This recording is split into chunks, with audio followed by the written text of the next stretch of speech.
Radhe Radhe friends, आप सभी का हमारे यूट्यूब चैनल पे बहुत बहुत स्वागत है। दोस्तों, भाद्रपद माह की शुक्ल पक्ष की तृतीया को हरतालिका तीज का त्योहार मनाया जाता है। इस दिन सुहागन महिलाएं पति की लंबी उम्र के लिए व्रत रखती हैं। सबसे पहले इस व्रत को माता पार्वती ने भगवान शिव के लिए रखा था। तो सुनते हैं हरितालिका तीज की व्रत कथा। सूत जी बोले, जिन श्री पार्वती जी के घुंघराले केश कल्प वृक्ष के फूलों से ढके हुए हैं और जो सुंदर एवं नए वस्त्रों को धारण करने वाली हैं तथा कपालों की माला से जिनका मस्तक शोभायमान है और दिगंबर रूपधारी शंकर भगवान हैं, उनको नमस्कार हो। कैलाश पर्वत की सुंदर विशाल चोटी पर विराजमान भगवान शंकर से गौरी जी ने पूछा, हे प्रभु, आप मुझे गुप्त से गुप्त किसी व्रत की कथा सुनाइए। हे स्वामीन, यदि आप मुझ पर प्रसन्न हैं तो मैं व्रत की विधि बताने की कृपा करें, जो सभी धर्मों का सार हो और जिनके करने में थोड़ा परिश्रम हो और फल भी विशेष प्राप्त हो जाए। यह भी बताने की कृपा करें कि मैं आपकी पत्नी किस व्रत के प्रभाव से हुई हूँ। हे जगत के स्वामीन, आदि मध्य अंत से रहित है, आप मेरे पति किस दान और पुण्य के प्रभाव से हुए हैं। शंकर जी बोले, हे देवी सुनो, मैं तुमसे वह उत्तम व्रत कहता हूँ जो परम गोपनीय एवं मेरा सर्वस्व है। वह व्रत जैसे कि ताराओं में चंद्रमा, ग्रहों में सूर्य, वर्णों में ब्राह्मण, सभी देवताओं में विष्णु, नदियों में जैसे गंगा, पुराणों में महाभारत, वेदों में सामवेद, इंद्रियों में मन जैसे श्रेष्ठ समझे जाते हैं, वैसे ही पुराण एवं वेदों का सर्वस्व इस व्रत को शास्त्रों ने कहा है। इसे एकाग्र मन से श्रवण करो। इसी व्रत के प्रभाव से ही तुमने मेरा अर्धासन प्राप्त किया है। तुम मेरी परम प्रिया हो, इसी कारण वह सारा व्रत मैं तुम्हें सुनाता हूँ। भादों का महीना हो, शुक्ल पक्ष की तृतीया तिथि हो, हस्त नक्षत्र हो, उसी दिन इस व्रत के अनुष्ठान से मनुष्यों के सभी पाप भस्मीभूत हो जाते हैं। हे देवी सुनो, जिस महान व्रत को तुमने हिमालय पर्वत पर धारण किया था, वह सबका सब पूरा वृतांत मुझसे श्रवण करो। श्री पार्वती जी बोली, भगवान, वह सर्वोत्तम व्रत मैंने किस प्रकार किया था, यह सब हे महेश्वर मैं आपसे सुनना चाहती हूँ। शिव जी बोले, हिमालय नामक एक उत्तम महान पर्वत है। नाना प्रकार की भूमि तथा वृक्षों से वह शोभायमान है। अनेकों प्रकार के पक्षी वहाँ अपनी मधुर बोलियों से उसे शोभायमान कर रहे हैं एवं चित्र विचित्र मृगादिक पशु वहाँ विचरते हैं। देवता, गंधर्व, सिद्ध, चारण एवं गुहक प्रसन्न होकर वहाँ घूमते हैं। गंधर्व जन गायन करने में मगन रहते हैं। नाना प्रकार की वेणु मणियाँ वहाँ सोने की ऊंची ऊंची चोटियों रूपी भुजाओं से आकाश पर लिखता हुआ दिखाई देता है। उसका आकाश से स्पर्श इस प्रकार से है जैसे कोई अपने मित्र के मंदिर को छू रहा हो। वह बर्फ से ढका हुआ है। गंगा नदी की ध्वनि से वह सदा शब्दायमान रहता है। हे पार्वती, तुमने वहीं बाल्यावस्था में 12 वर्ष पर्यंत कठोर तप किया, अधोमुख होकर केवल धूम्रपान किया, फिर 64 वर्ष तक पर्यंत पके पके पत्ते खाए, माघ महीने में जल में खड़ी हो तप किया और बैसाख में अग्नि का सेवन किया, सावन में अन्न पान का दान कर दिया, एकदम बाहर मैदान में जाकर तप किया। तुम्हारे पिताजी तुम्हें इस प्रकार के कष्टों में देखकर घोर चिंता से व्याकुल हो गए। उन्होंने विचार किया कि यह कन्या किसको दी जाए। उस समय ब्रह्मा जी के पुत्र परम धर्मात्मा श्रेष्ठ मुनि श्री नारद जी तुम्हें देखने के लिए वहां आ गए। उन्हें अर्घ्य आसन देकर हिमाचल ने उनसे कहा, हे श्रेष्ठ मुनि, आपका आना शुभ हो। बड़े भाग्य से ही आप जैसे ऋषियों का आगमन होता है। कहिए आपका शुभागमन किस कारण से हुआ है। श्री नारद मुनि बोले, हे पर्वतराज सुनिए, मुझे स्वयं विष्णु भगवान ने आपके पास भेजा है। आपकी यह कन्या रत्न है, किसी योग्य व्यक्ति को समर्पण करना ही उत्तम है। संसार में ब्रह्मा, इंद्र, शंकर इत्यादि देवताओं में वासुदेव श्रेष्ठ माने जाते हैं। उन्हें ही अपनी कन्या देना उत्तम है। मेरी तो यही सम्मति है। हिमालय बोले, देवादिदेव वासुदेव यदि स्वयं ही जब कन्या के लिए प्रार्थना कर रहे हैं और आपके आगमन का भी यही प्रयोजन है, तो अपनी कन्या उन्हें दूंगा। यह सुनकर नारद जी वहाँ से अंतर्ध्यान होकर शंख चक्र गदा पद्मधारी श्री विष्णु के पास जा पहुँचे।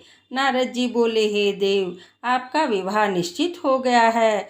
इतना कहकर देव ऋषि नारद तो चले गए और इधर हिमालय राज ने अपनी पुत्री गौरी से प्रसन्न होकर कहा, हे पुत्री, तुम्हें गरुड़ ध्वज वासुदेव जी के प्रति देने का विचार कर लिया है। पिता के इस प्रकार के वचन सुनकर पार्वती अपनी सखी के घर गई और अत्यंत दुखित होकर पृथ्वी पर गिर पड़ी और विलाप करने लगी। उन्हें इस प्रकार दुखित हो विलाप करती देख सखी ने देखा तो पूछने कहा, ए देवी, तुम्हें क्या दुख है, मुझसे कहो, और तुम्हें जिस प्रकार से भी सुख हो मैं निश्चय ही वही उपाय करूँगी।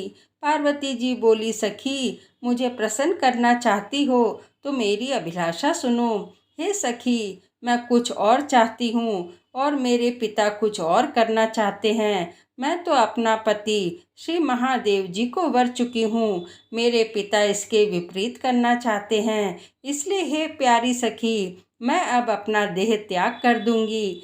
तब पार्वती के ऐसे वचन सुन सखी ने कहा, पार्वती, तुम घबराओ नहीं, हम दोनों यहाँ से निकलकर ऐसे वन में पहुँच जाएंगी जिसे तुम्हारे पिता जान ही नहीं सकेंगे। इस प्रकार आपस में राय करके श्री पार्वती जी को वह घनघोर जंगल में ले गई।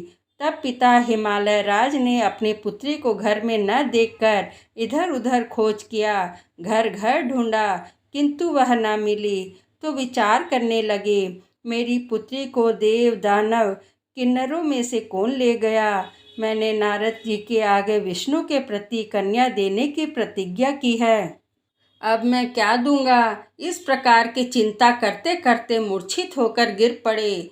तब उनकी ऐसी अवस्था सुनकर हाहाकार करते हुए लोग हिमाचल राज के पास पहुँचे और मूर्छा का कारण पूछने लगे। हिमालय बोले, किसी दुष्ट आत्मा ने मेरी कन्या का अपहरण कर लिया है, अथवा किसी काल सर्प ने उसे काट लिया है, या सिंह व्याघ्र ने उसे मार डाला है। पता नहीं मेरी कन्या कहाँ चली गई कि दुष्ट ने उसे हर लिया है। ऐसा कहते कहते शोक से संतप्त होकर हिमाचल राजवायु से कंपायमान महावृक्ष के समान कांपने लगे। तुम्हारे पिता ने सिंह, व्याघ्र, भल्लूक आदि हिंसक पशुओं से भरे हुए एक वन से दूसरे वन में जा जाकर तुम्हें ढूंढने का बहुत प्रयत्न किया। इधर अपनी सखियों के साथ एक घोर वन में तुम भी जा पहुंची।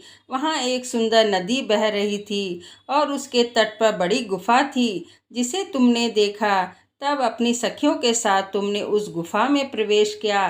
खाना पीना त्याग करके वहां तुमने मेरी पार्वती युक्त बालुका लिंग स्थापित किया। उस दिन भादो मास की तृतीया थी, साथ में हस्त नक्षत्र था। मेरी अर्चना तुमने बड़े प्रेम से आरंभ की थी। बाजों एवं गीतों के साथ रात को जागरण भी किया था। इस प्रकार तुम्हारा परम श्रेष्ठ व्रत हुआ। उसी व्रत के प्रभाव से मेरा आसन हिल गया। तब तत्काल ही मैं प्रकट हो गया जहाँ तुम सखियों के साथ थी। मैंने दर्शन देखकर कहा कि हे वारानने, वर मांगो। तब तुम बोली, हे देव महेश्वर, यदि आप प्रसन्न हो तो मेरे स्वामी बनिए। तब मैंने तथा अस्तु कहा। फिर वहाँ से अंतर्ध्यान होकर कैलाश पर पहुँचा। इधर जब प्रातःकाल हुआ तब तुमने मेरी लिंग मूर्ति का नदी में विसर्जन किया। अपनी सखियों के साथ वन में प्रातः प्राप्त कंद मूल फल आदि से तुमने पारण किया। हे सुंदरी, उसी स्थान पर सखियों के साथ तुम सो गई। हिमालय राज तुम्हारे पिता भी उस घोर वन में आ पहुँचे। अपना खाना पीना त्याग कर वन में चारों ओर ढूंढने लगे। नदी के किनारे दो कन्याओं को सोता हुआ उन्होंने देख लिया और पहचान लिया। फिर तुम्हें उठाकर गोदी में लेकर तुमसे कहने लगे, हे पुत्री, सिंह व्याघ्र आदि पशुओं से पूर्ण इस घोर वन में क्यों आई? तब श्री पार्वती जी बोली, पिताजी सुनिए, आप मुझे विष्णु को देना चाहते थे। आपकी यह बात मुझे अच्छी ना लगी, इससे मैं वन में चली आई। यदि आप मेरा विवाह शंकर के साथ करेंगे तो मैं घर चलूँगी, नहीं तो यहीं रहने का मैंने निश्चय कर लिया है। तब तुम्हारे पिता ने कहा कि एवं अस्तु, मैं शंकर के साथ ही तुम्हारा विवाह करूँगा। उनके ऐसा कहने पर ही तुम घर में आ गई। तुम्हारे पिताजी ने तब विवाह विधि से तुम पर मुझे समर्पित कर दिया। हे पार्वती जी, उसी व्रत का प्रभाव है जिससे तुम्हारे सौभाग्य की वृद्धि हो गई। अभी तक किसी के सम्मुख मैंने इस व्रत राज का वर्णन नहीं किया है। हे देवी, इस व्रत राज का नाम भी अब श्रवण कीजिए, क्योंकि तुम अपनी सखियों के साथ ही इस व्रत के प्रभाव से हरी गई। इस कारण इस व्रत का नाम हरितालिका हुआ। पार्वती जी बोली, हे प्रभु, आपने इसका नाम तो कहा, कृपा करके इसकी विधि भी कहिए। इसके करने से कौन सा फल मिलता है और कौन सा पुण्य लाभ होता है और किस प्रकार से कौन इस व्रत को करे? ईश्वर बोले, हे देवी सुनो, यह व्रत सौभाग्य वर्धक है। जिसको सौभाग्य की इच्छा हो वह यत्न पूर्वक इस व्रत को करे। सबसे प्रथम वेदी की रचना करे, उसमें 4 खेले से खम्भ रोपित करे, चारों ओर बंदरवार बांधे, ऊपर वस्त्र बांधे, विविध रंगों के और भी वस्त्र लगावे। उस मंडप के नीचे की भूमि को अनेकों चंदन आदि सुगंधित जल द्वारा लीपे, शंख मृदंग आदि बाजे बजवाए। वह मंडप मेरा मंदिर है, इसलिए नाना प्रकार के मंगल गीत वहाँ होने चाहिए। शुद्ध रेती का मेरा लिंग पार्वती जी के साथ ही वहाँ स्थापित करे। बहुत से पुष्पों के द्वारा गंध धूप आदि से मेरा पूजन करे। फिर नाना प्रकार के मिष्ठान आदि और नैवेद्य समर्पित करे और रात को जागरण करे। नारियल, सुपारियाँ, मौसमियाँ, नींबू, बकुल, बीजपूत, नारंगियाँ एवं और भी ऋतु अनुसार बहुत से फल हैं। उन सब ऋतु में होने वाले नाना प्रकार के कंदमूल, सुगंधित धूप दीप आदि सब लेकर इन मंत्रों द्वारा पूजन करके चढ़ावे। मंत्र यह है, शिव शांत पंचमुखी शूली नंदी भृंगी महाकाल गणों से युक्त शंभु, आपको नमस्कार है। शिवा शिवा प्रिया प्रकृति सृष्टि हेतु श्री पार्वती सर्व मंगला रूपा शिव स्वरूपा जगत रूपा, आपको नमस्कार है। हे शिवे नित्य कल्याणकारिणी जगदम्बे, शिव स्वरूपे आपको बारंबार नमस्कार है। आप ब्रह्मचारिणी हो, जगत की धात्री सिंहवाहिनी हो, आपको नमस्कार है। संसार के भय संताप से मेरी रक्षा कीजिए। हे महेश्वरी पार्वती जी, जिस कामना के लिए आपकी पूजा की है, हमारी वह कामना पूर्ण करें। राज्य सौभाग्य एवं संपत्ति प्रदान करें। शंकर जी बोले, हे देवी, इन मंत्रों तथा प्रार्थनाओं द्वारा मेरे साथ तुम्हारी पूजा करे और विधि पूर्वक कथा श्रवण करे। फिर बहुत सा अन्नदान करे, यथाशक्ति वस्त्र स्वर्ण गाय ब्राह्मणों को दे एवं अन्य ब्राह्मणों को भूयसी दक्षिणा दे, स्त्रियों को भूषण आदि प्रदान करे। हे देवी, जो स्त्री अपने पति के साथ भक्ति युक्त चित्त से सर्वश्रेष्ठ व्रत को सुनती तथा करती है, उसके सभी पाप नष्ट हो जाते हैं।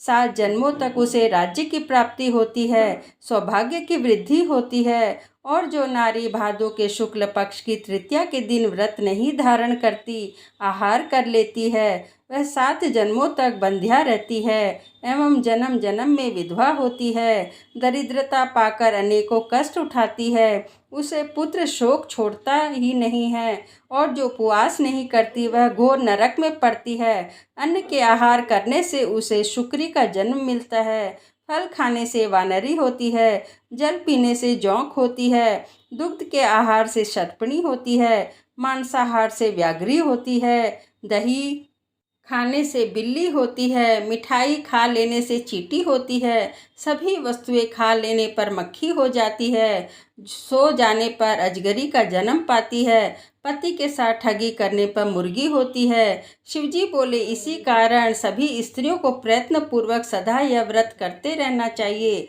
सोने, तांबे एवं बांस से बने अथवा मिट्टी के पात्र में अन्न रखें, फिर फल, वस्त्र, दक्षिणा आदि यह सब श्रद्धा पूर्वक विद्वान श्रेष्ठ ब्राह्मण को दान दें। उसके अंतरण पारण करें अर्थात भोजन करें। हे देवी, जो स्त्री इस प्रकार सदा व्रत किया करती है वह तुम्हारे समान ही अपने पति के साथ इस पृथ्वी पर अनेक भोगों को प्राप्त करके सानंद विहार करती है और अंत में शिव का सानिध्य प्राप्त करती है। इस कथा के श्रवण करने से 1000 अश्वमेघ एवं 100 वाजपेयी यज्ञ का फल होता है। शिवजी बोले, हे देवी, इस प्रकार मैंने आपको इस सर्वश्रेष्ठ व्रत का महात्म्य सुनाया है, जिसके अनुष्ठान मात्र से करोड़ों यज्ञ का पुण्य प्राप्त होता है। बोलो शंकर भगवान की जय। माँ गौरी पार्वती की जय।